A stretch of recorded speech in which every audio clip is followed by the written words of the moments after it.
Jednog hladnog jesenskog dana Maja se probudila osjećajući se iscrpljeno. Noć prije toga bila je u lokalnom kafiću s kolegama i glasno govorila o nečemu što joj je jedna od prijateljica povjerila i onomu što Maja misli da bi ona trebala učiniti. Voljela bi da ti to nikad nisam rekla. Viknula je povrijeđena prijateljica što je otkrila njenu tajnu. Daj makni se više, pusti me na miru. Uzvratila joj je Maja. Nekoliko večeri prije toga bila je još i gora. Nakon druženja s prijateljima i nekoliko čaša martinija, besmisleno se svađala s domaćicom, bliskom prijateljicom. Tog je jutra samo sjedila s pulsirajućom glavoboljom i bolovima u trbuhu. Bio je to još jedan dan u nizu kada je htjela zabiti glavu u jastuk i samo ostati tako. Više joj nije trebalo puno da osjeti učinka alkohola. Uz koju čašicu noć joj se činila beskrajno zabavnom i voljela je sve ljude na svijetu. Ipak, nepredvidivo bi situacija znala otići u drugom smjeru. Vikala bi, provocirala, svađala se s ljudima.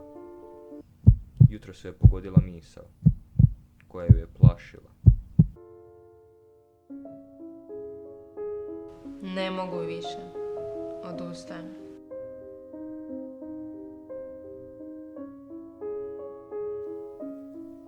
Iako se godinama Maja suočavala sa svojim odnosom s alkoholom, nije se smatrala alkoholičarkom. Istovremeno, pila je minimalno 2, i to velika pića na dan, u prosjeku.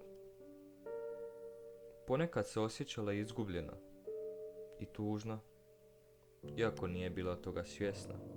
A ipak, još je u kasnim tinejdžerskim godinama spoznala kako alkohol, iako gasi njene inhibicije, čini ju zabavnom, otvorenom i sretnom. Zbog alkohola postajala je samouvjerena, kakva je i željela biti, te bi razgovarala s ljudima kojima inače nikad ne bi pristupila. Rezultat toga je bilo i povremeno buđenje kraj nekog koga ne poznaje. I sram ju je zbog toga. Zašto mi se ovaj tip sinoć činio simpatičnim? Alkohol joj je također bio lijek. Pila je kako bi utišala tjeskobu i usamljenost. Pila je. Trebale su joj godine da to shvati. Na kraju je liječila depresiju, ali nastavila piti. Alkohol je bio njen ublaživač stresa, njen borac za stvarnost i prenositelj umjetnih radosti.